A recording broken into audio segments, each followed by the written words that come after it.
Hello dear students, Sanskrit ज्ञानम with Santosh Sharma, Santosh sir YouTube channel पर आपका स्वागत है।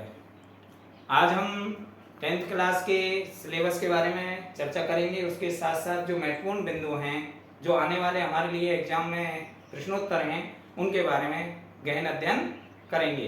देखिए, हमारे लिए टोटल 80 मार्क्स का सिलेबस है जो संस्कृत में आने वाला है आपके लिए।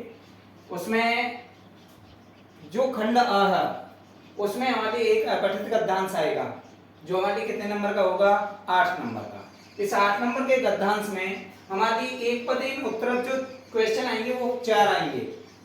आधे आधे नंबर के टोटल 2 नंबर के क्वेश्चंस आएंगे जो हमारे अपठित गद्यांश में से ही उनका आंसर छांट करके लिखना है हमें। पूर्ण पदेन जो उत्तर देने वाले क्वेश्चन है वो हमारे 3 आएंगे, 3 नंबर का। उसके बाद में 1 नंबर का हमारे शीर्षक देना है जो हमारे जिस पर अपठित गद्यांश बेस है, जिसके बारे में वहां बताया गया है, वही उसका क्या होता है, शीर्षक होता है। 1 नंबर का शीर्षक आएगा। उसके साथ साथ में भाषिक कार्य में हमारे कर्तृपद, क्रियापद 1/24 = 2 होगा। सॉरी,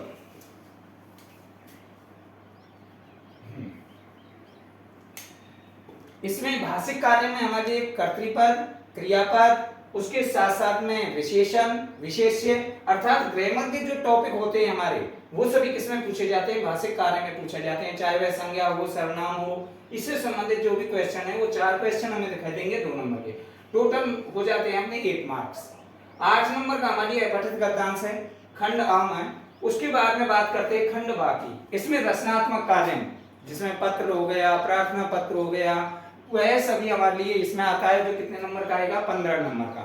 इसमें हमारे पहला जो क्वेश्चन हमारे लिए दिखाई देगा वो संकेत आधारित औपचारिक पत्र होगा या अनौपचारिक पत्र होगा। किस आधार पर, संकेत के आधार पर, अर्थात मंजूषा के रूप में आपके लिए वर्ण दिए, शब्द दिए हुए होंगे, उन उचित शब्दों को हमें रिक्त स्थान के द्वारा उस पत्र की पूर्ति करनी है। चाहे वह औपचारिक हो सकता है या अनौपचारिक हो सकता है। 4 नंबर का हमारे लिए आएगा। उसके साथ साथ में जो सेकंड क्वेश्चन है आपके लिए वो चित्र आधारित वर्णनम आएगा।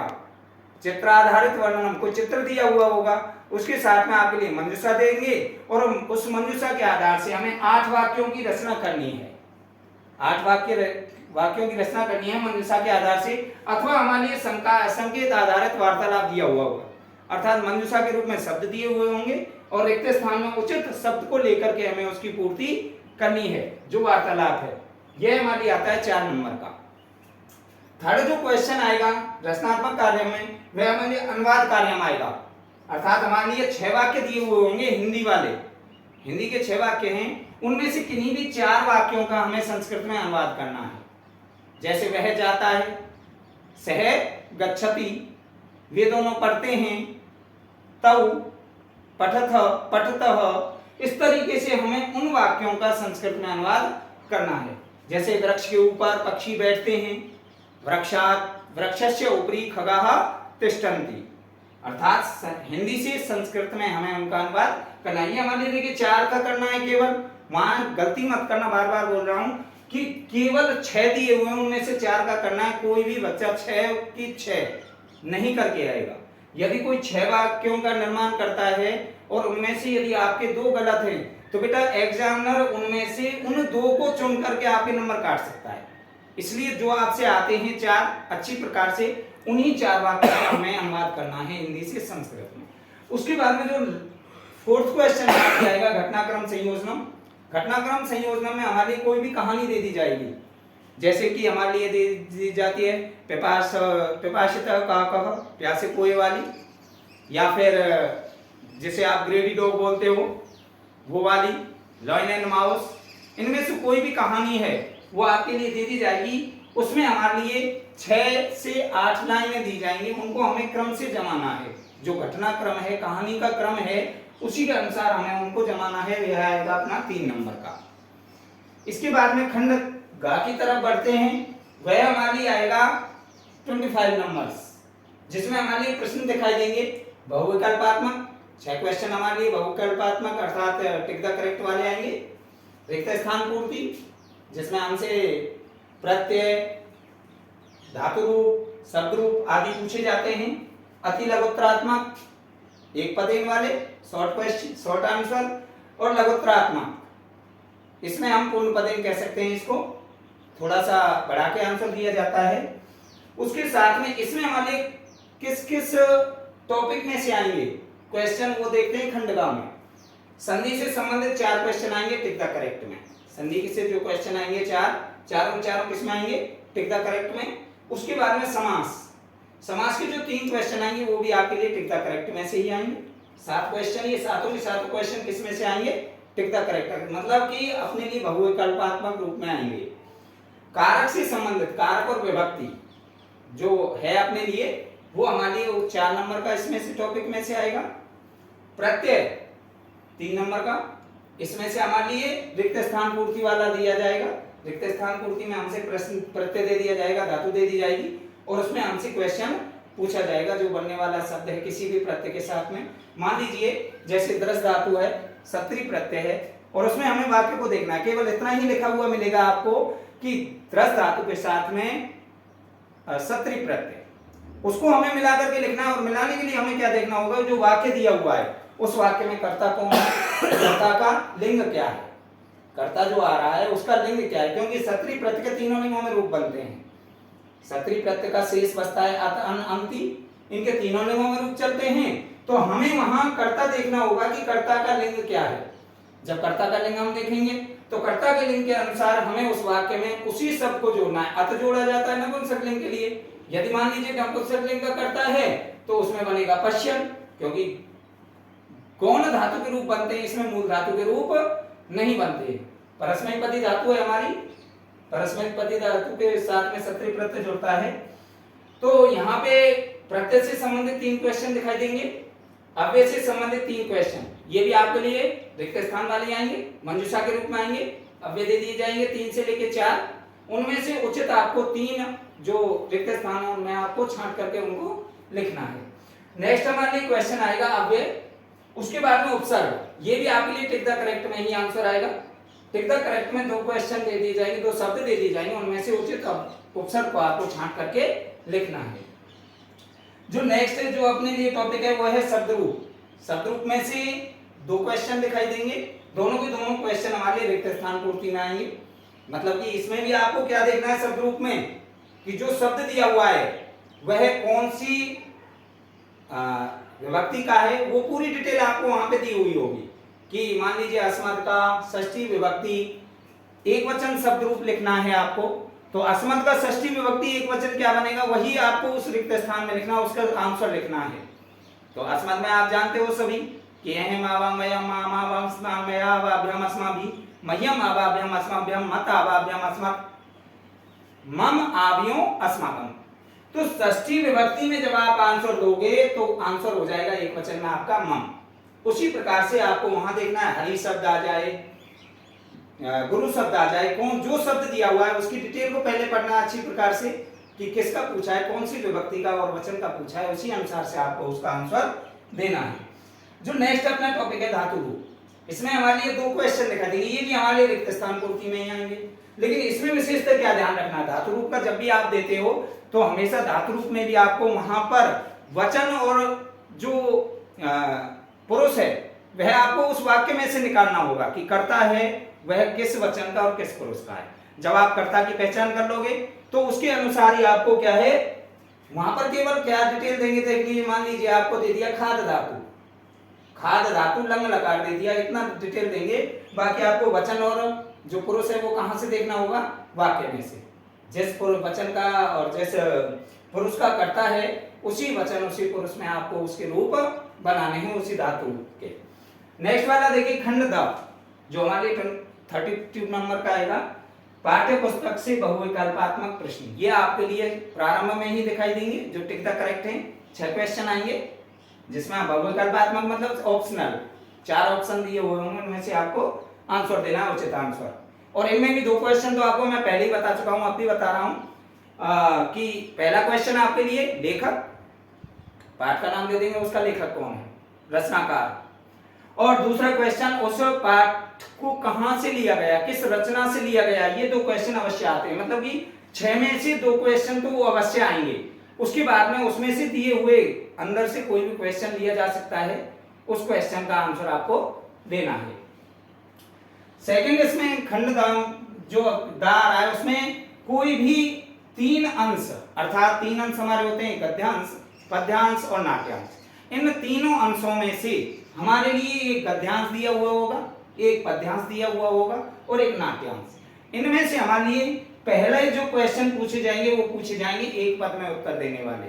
ये आपके लिए 2 क्वेश्चन होंगे। उसी नाट्यांश या पद्यांश या गद्यांश के आधार से उचित आंसर को आपको छांट करके एक पद में आंसर देना है 2 क्वेश्चनों का।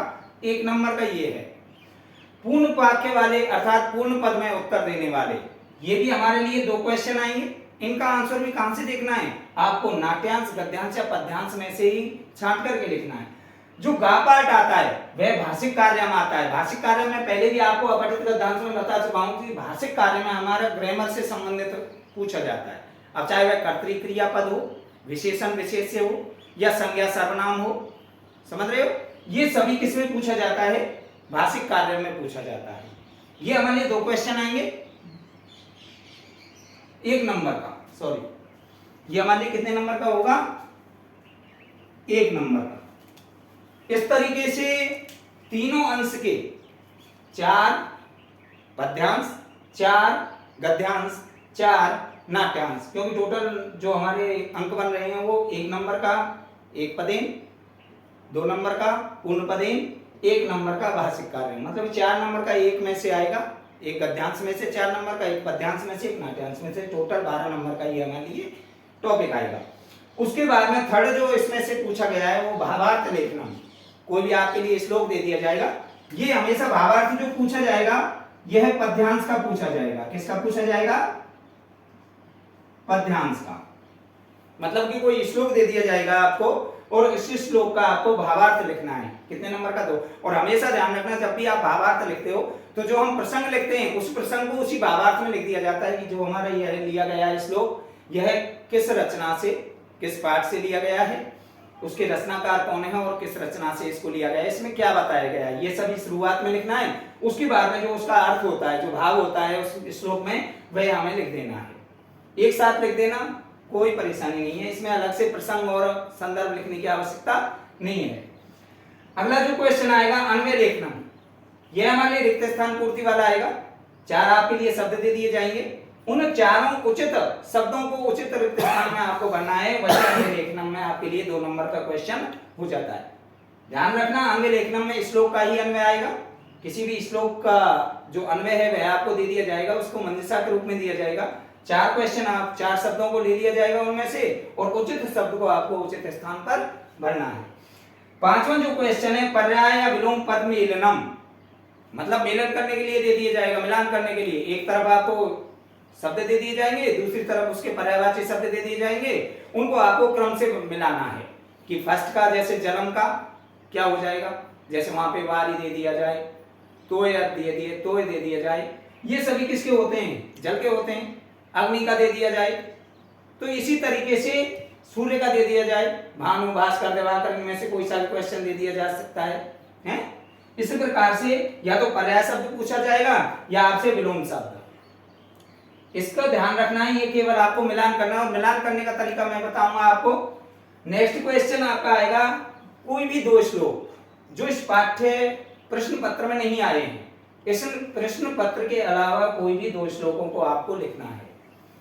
नेक्स्ट जो क्वेश्चन है वो किसी भी गद्य जो पाठ है, अपने गद्यांश के जो चैप्टर हैं उनमें से उसका सार लेखन आएगा। ये भी हमारे लिए 2 नंबर का आएगा। कितने नंबर का आएगा, 2 नंबर का। और श्लोक जो 2 लिखने हैं ये भी कितने नंबर के आएंगे, 2 नंबर के आएंगे।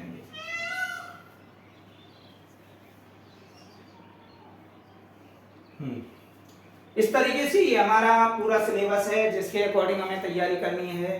तैयारी आप अच्छी प्रकार से कर रहे होगे ये मुझे भरोसा है। उसके साथ साथ मैं आपको इसी के अकॉर्डिंग किस तरीके से हमारे लिए प्रश्न पत्र आएगा, उसका आंसर हमें किस प्रकार से देना है वो मैं आपको समझाता हूँ।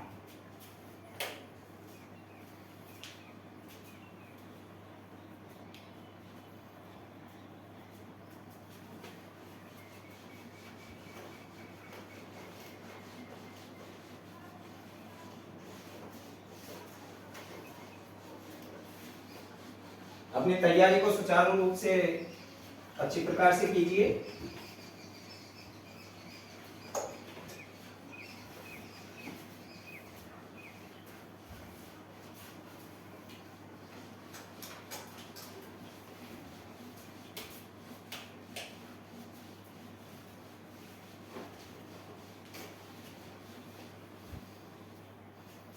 देखिए जो हमारे प्रश्न पत्र आएगा उसमें पहले जो क्वेश्चन आएंगे प्रश्न क्रमांक 1 से लेके 15 वो हमारे लिए दिए जाएंगे टिक द करेक्ट, बहुचयनात्मक।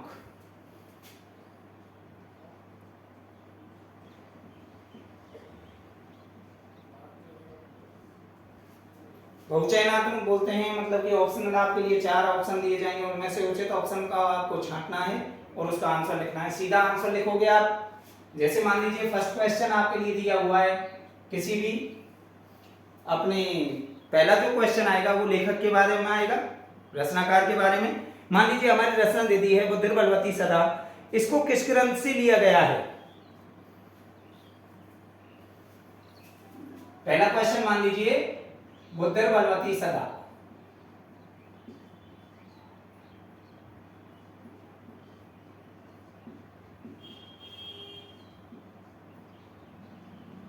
इसके रचनाकार पूछा गया है। इसमें से सीधा आपको आंसर लिखना है उसका। फर्स्ट क्वेश्चन ये हमारा, उसका आंसर आप लिखोगे। मान लीजिए आपका क्रमांक आ रहा है गा,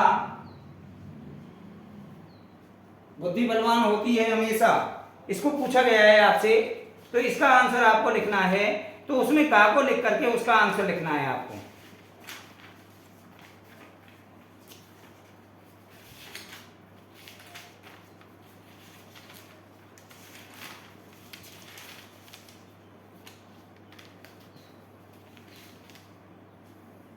कहां से लिया गया है? मान लीजिए इसको हमें किस ग्रंथ से लिया गया है? सुख सप्तते। यह आंसर लिखना है आपको, वहां पे गा डालना है। पहला क्वेश्चन क्रमांक, जैसे मान लीजिए पहले का आंसर है ये, तो पहला गा और सुख सप्तते।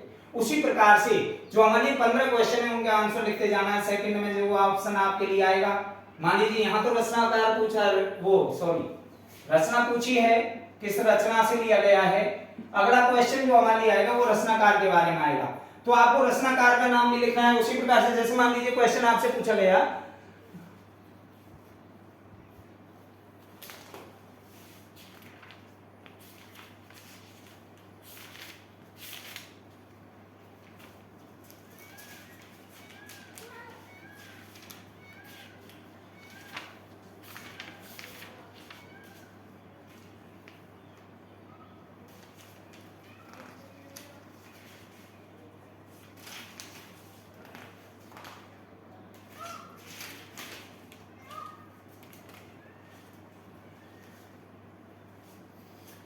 दूसरा क्वेश्चन पूछा गया रचनाकार से, जैसे विचित्र साक्षी चैप्टर है अपना, विचित्र साक्षी के रचनाकार कौन है? रचनाकार पूछा है तो आपको आंसर उसी प्रकार से देना है। जैसे मान लीजिए ऑप्शन सेकंड में हमारा आ आंसर आ रहा है, तो आ लिखना है। उसके बाद में उसका नाम साफ साफ ओम प्रकाश, या तो ठक्कुर है कर देना, यदि नाम ठक्कुर है दिया हुआ है, या ठाकुर है दिया हुआ है तो वही नाम जो वहां पे दिया हुआ है वही नाम आपको अच्छी प्रकार से लिखना है, साफ साफ शब्दों में। पहला ऑप्शन, पहला क्रम क्वेश्चन डालना है, ऑप्शन डाला, उत्तर। सेकंड क्वेश्चन क्रमांक डाला, ऑप्शन क्या है वह डाला, उसके बाद में उसका आंसर जो है। इस प्रकार से आपको इन 15 क्वेश्चनों के आंसर देने हैं, फर्स्ट से लेकर के 15 क्वेश्चन तक। उसमें आपके लिए 2 क्वेश्चन तो यही पूछे जाएंगे, एक तो रचना और दूसरा रचनाकार। उसी के बाद में जो 4 क्वेश्चन मैंने बताया कि जो हमारी रीडर है उसमें से 4 ऑप्शनल क्वेश्चन आएंगे, बहुचयनात्मक क्वेश्चन आएंगे। जो 4 क्वेश्चन आएंगे वो हमारे चैप्टर में से कहीं से भी सामान्य प्रश्न पूछे जाएंगे जो हमारे पीछे दिए हुए हैं। उनमें से पूछे जाएंगे। ये 4 क्वेश्चन पूछने के बाद में उसके बाद में हमारे लिए संधि, मैंने पहले ही बताया है कि टिक द करेक्ट में ही हमारे लिए क्या आने वाली है, संधि आने वाली है, जिसके कितने क्वेश्चन आने वाले हैं, 4 क्वेश्चन। मान लीजिए पहला क्वेश्चन हमने पढ़ा दिगंबरः, ये दे दिया आपको शब्द, वहां ऑप्शन आपको देंगे दिगंबर में, इसका संधि विच्छेद कीजिए।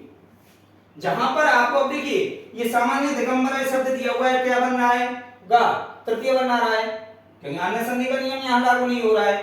तो किस संधि का यहाँ पे गा वर्ण दिखाई दे रहा है, तृतीय वर्ण, किसी भी वर्ग का तृतीय वर्ण बन के तैयार हो रहा है। तृतीय वर्ण हमेशा बनता है जसत्व संधि में, व्यंजन संधि में मैंने बताया है कि जसत्व संधि में तृतीय वर्ण बनता है। अब जब तृतीय वर्ण के स्थान पर हमें वापस किस में बदलना है, प्रथम वर्ण में बदलना है, तो गा को प्रथम वर्ण में बदलेंगे, का में बदल गया, तो यहां से दी और का, पहला दी क प्लस, उसके बाद में देखते हैं कि जो वर्ण बन रहा है उसमें कौन सा स्वर है, गा में कौन सा स्वर आ रहा है, आ, और उसके बाद में जो वर्ण आ रहे हैं उनको वैसा के वैसा लिख दिया जाएगा। तो क्या जहां पर दिक प्लस अंबर है ऑप्शन आ रहा है, वही ऑप्शन आपको छांटना है, उसका जो क्रमांक पर आ रहा है कि भाई का पर आ रहा है, आ बा सा दा, इनमें से किस क्रमांक पर आ रहा है वही आपको इसके सामने लिखना है, लिख देना है। जैसे बा ऑप्शन पर आ रहा है तो बा ऑप्शन, और यहाँ क्वेश्चन क्रमांक मान लीजिए भाई 4 ये हो गए जो आपके लिए प्रश्न उसमें से रीडर में से आएंगे, 2 क्वेश्चन, एक रचना और एक रचनाकार के बारे में पूछा जाएगा। उसके बाद में नेक्स्ट क्रमांक पर संधि ही पूछी जाएगी। अब संधि के बारे में पूछा जाएगा तो इसका क्रमांक हो जाएगा 7, 6 क्वेश्चन तक अपने रीडर में से 7 जो क्रमांक है वह डाला, ऑप्शन डाला और जो आंसर है वह डाला। उसी प्रकार से अन्य पूछे जाएंगे। हमारी इसमें व्यंजन और विसर्ग 2 ही संधियां हैं, व्यंजन संधि है, विसर्ग संधि है। मान लीजिए अगला आपके लिए क्वेश्चन आ गया, कह धन अपि, इसको आपको आंसर देना है नेक्स्ट क्वेश्चन में, 8वें क्वेश्चन में।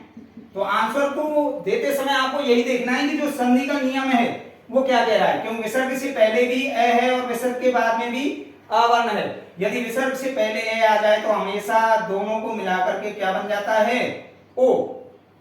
संधि का कौन सी का नियम निकल के सामने आता है, उत्व, क्योंकि विसर्ग को उ में बदल दिया गया है और ए के बाद यदि वो आता है तो दोनों के अनुसार गुणादेश होकर के वो बन जाता है। उसके बाद में जो ए आ रहा है उसे अवग्रह चिन्ह में बदल दिया जाता है। तो यहां पर जहां भी आपको ऑप्शन में कॉपी ये शब्द दिखाई दे जाए वही आपका करेक्ट आंसर होगा।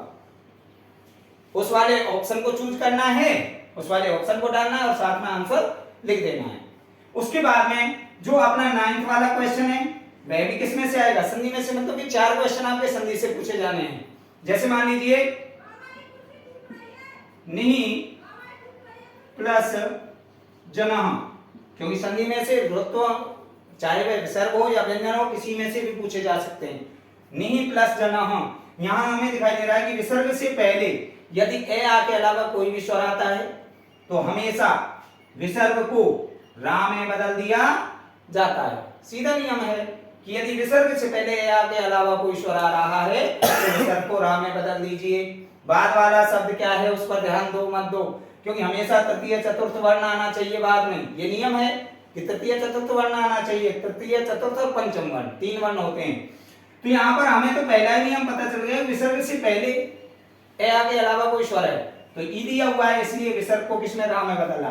तो यहाँ जहां भी आपको ऑप्शन निर्जन है लिखा हुआ दिखाई दे वही ऑप्शन आपको चूज करना है, ऑप्शन डालना है, क्वेश्चन क्रमांक, ऑप्शन और आंसर। इस प्रकार से आपको आप लिखना है सफाई के साथ। नेक्स्ट वाला क्वेश्चन भी आपके लिए किसका आएगा, संधि का ही आएगा। जैसे मान लीजिए आपके लिए पूछा जाए मनोरथ, इतः प्लस ततः,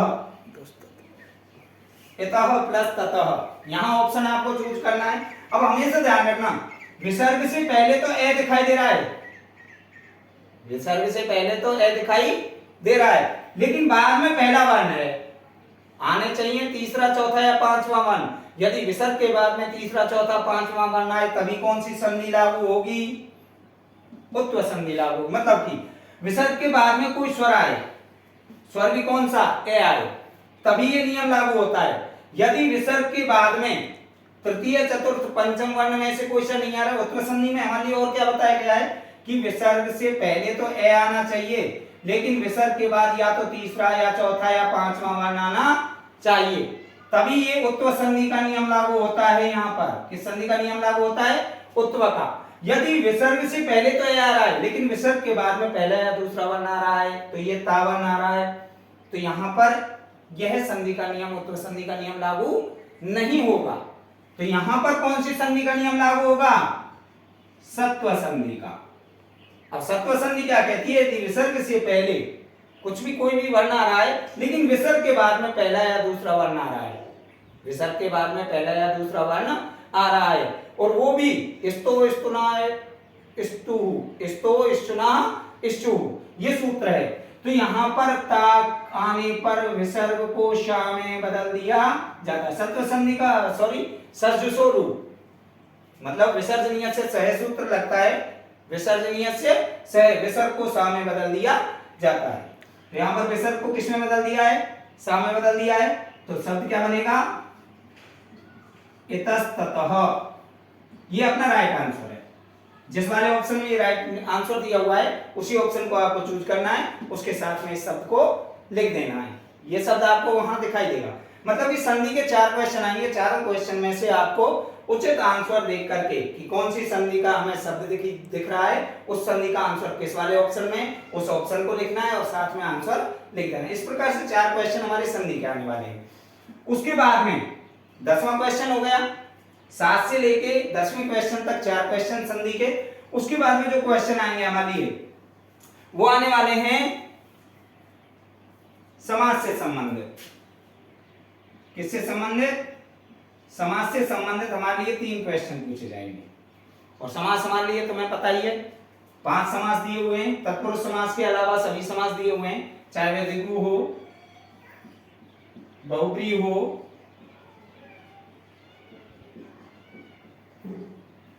द्वंद्व हो, अव्ययीभाव हो,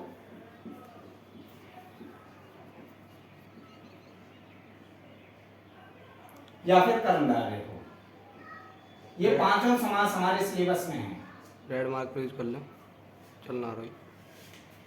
ये 5 समास हमारे लिए हैं, द्विगु, द्वंद्व, बहुब्री, कर्मधारय, अव्ययीभाव। इन 5 में से आपके लिए कितने क्वेश्चन पूछे जाएंगे? 3 क्वेश्चन। जैसे मान लीजिए आपके लिए दे दिया, ऑप्शन ही आपके लिए दे दिया अहोरात्रम,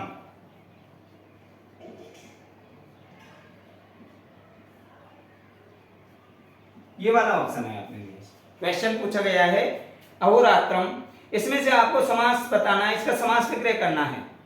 अब जहां भी आपको देखिए अहोरात्रम, अह का मतलब होता है दिन, अह का अर्थ क्या होता है?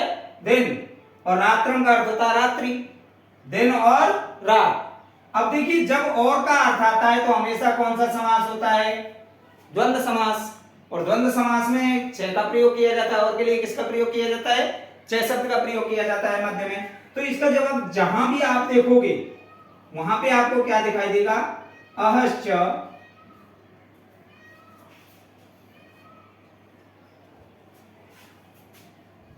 रात्रिश्च, ये ऑप्शन आपको दिखाई दे जाए। जिस वाले उत्तर में आपको ये वाला आंसर दिखाई दे वही आपका राइट आंसर है। उस वाले ऑप्शन को देखना है कि मान लीजिए बा पर है तो बा क्रमांक डालना है, क्वेश्चन क्रमांक इसके सामने डालना है कि कौन से क्वेश्चन क्रमांक पर है, उस क्वेश्चन क्रमांक को, ऑप्शन को और उसके साथ आंसर को साफ साफ लिख देना है। इसी प्रकार से ये तो हो गया अपना किसका? द्वंद्व का। मान लीजिए आपसे पूछा जाए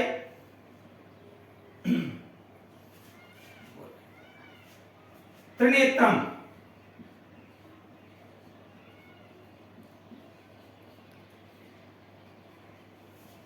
त्रिनेत्रम। अच्छा, त्रिनेत्रम जो शब्द है हमेशा ध्यान रखना कि बहुब्री समास में क्या कहा गया है कि जब भी हमारे लिए कोई ऐसा शब्द आ जाए जहां पर ना पूर्व पद प्रधान हो ना उत्तर पद प्रधान हो, बल्कि अन्य पद की प्रधानता हो, जो अर्थ निकलता है अन्य उसकी प्रधानता हो, तो वहां पर हमेशा बहुब्री समास माना जाता है, बहुब्री समास कहा जाता है। तो यहां पर देखिए त्रिनेत्रम अर्थात तीन नेत्र हैं जिसके वह, तो यहां पे क्या आंसर आ जाएगा, त्रयः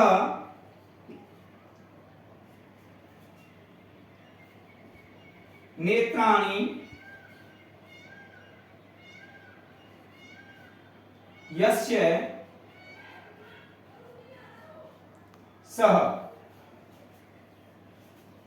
क्योंकि इसका हो जाएगा त्रीणि, त्रीणि नेत्राणि यस्य सह, तीन नेत्र हैं जिसके वह, अर्थात कौन है तीन नेत्रों वाले, तो नेत्रधारी किसे कहा जाता है, भगवान शिव को।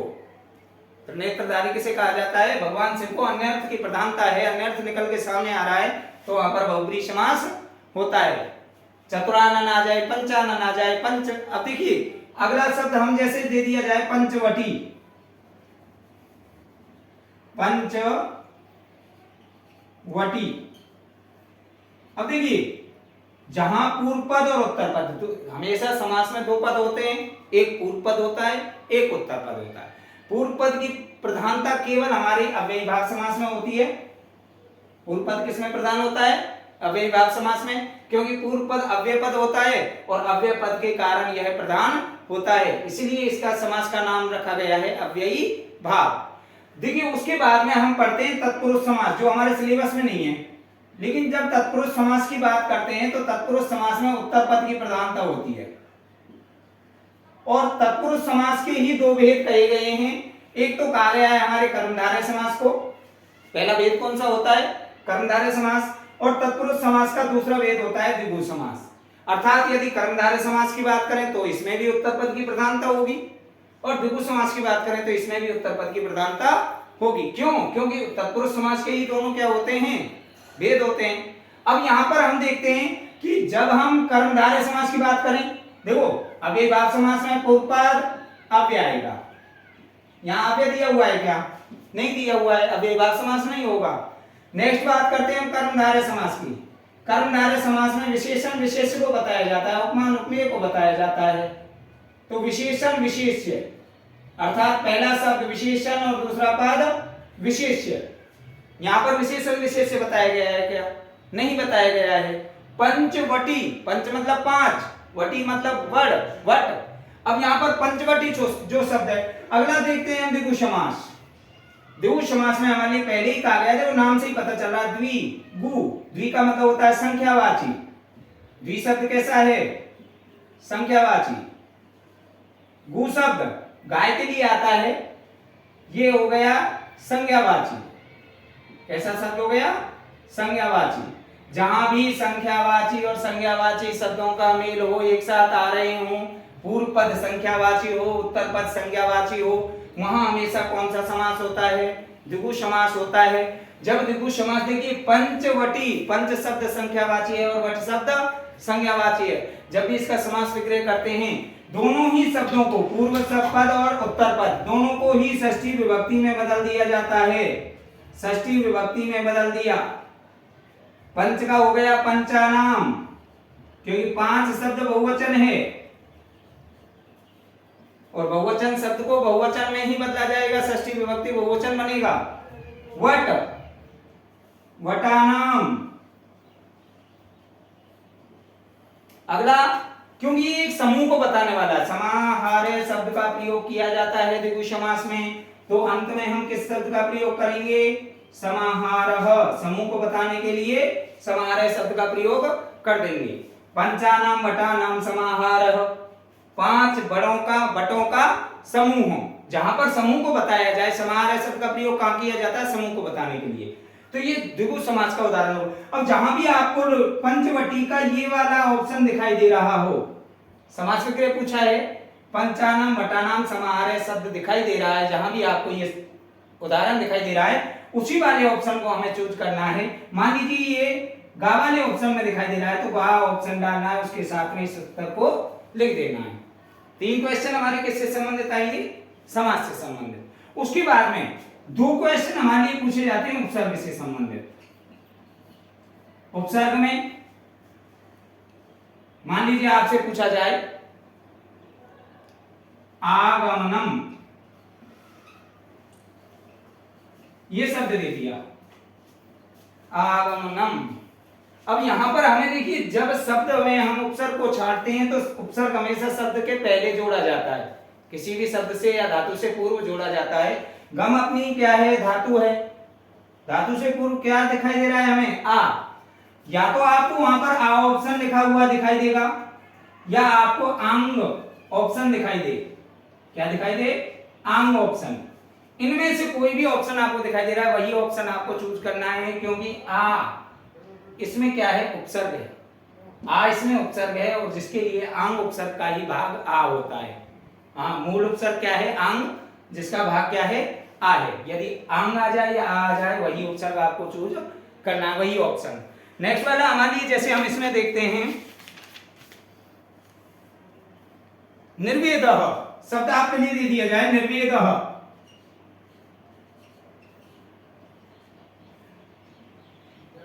भाई मूल शब्द हमारे कहा गया है कि शब्द के पूर्व जो जोड़ा जाता है वही उपसर्ग कहलाता है। ये शब्द हमारा क्या है, वेद, इसमें कौन सा उपसर्ग जोड़ा गया है, निर, तो इसमें कौन सा उपसर्ग हो जाएगा, निर उपसर्ग हो जाएगा। इस प्रकार से 2 ऑप्शन हमारे लिए उपसर्ग से संबंधित आते हैं। क्वेश्चन आएंगे तो उनमें से उचित आपको ऑप्शन चुनना है जिसमें वह आंसर दिया हुआ है, उस ऑप्शन को लिखना है और साथ में आपको आंसर को सफाई के साथ लिखना है। सीधा आंसर लिखना है, इसमें कुछ नहीं करना है। क्वेश्चन क्रमांक डालना है फर्स्ट ऑप्शन बा, मान लीजिए उपसर्ग वाला है तो निर लिख देना बस केवल। इसमें ज्यादा समय व्यतीत नहीं करना है, टाइमिंग का विशेष से ध्यान रखना है एग्जाम पेपर में।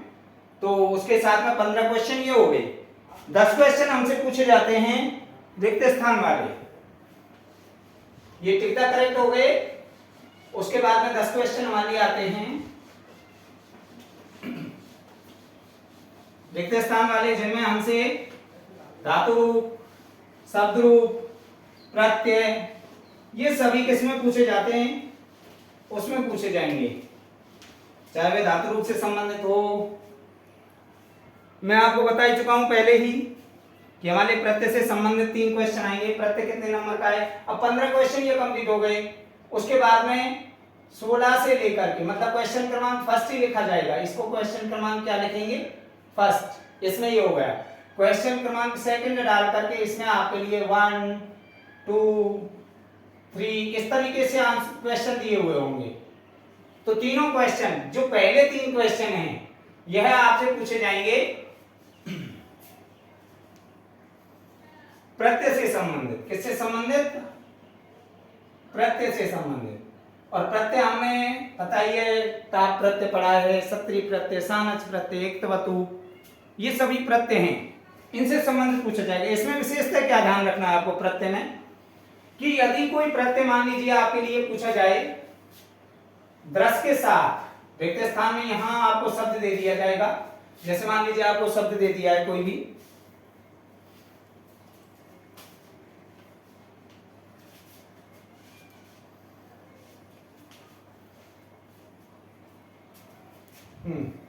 रिक्त स्थान दे दिया है, रिक्त स्थान दे करके सर्वत्र पूज्यते, सर्वत्र पूज्यते, ये अपना प्रश्न दिया हुआ है। इधर आपको प्रकृति और प्रत्यय दे देंगे, मतलब कि धातु और प्रत्यय। यहां हमारे लिए धातु या शब्द दिया है ज्ञान, प्लस प्रत्यय दे दिया है इक्तवतु।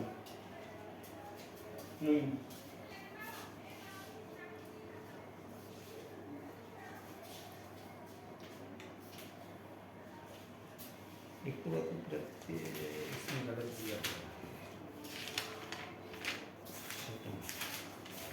गलत है इसमें।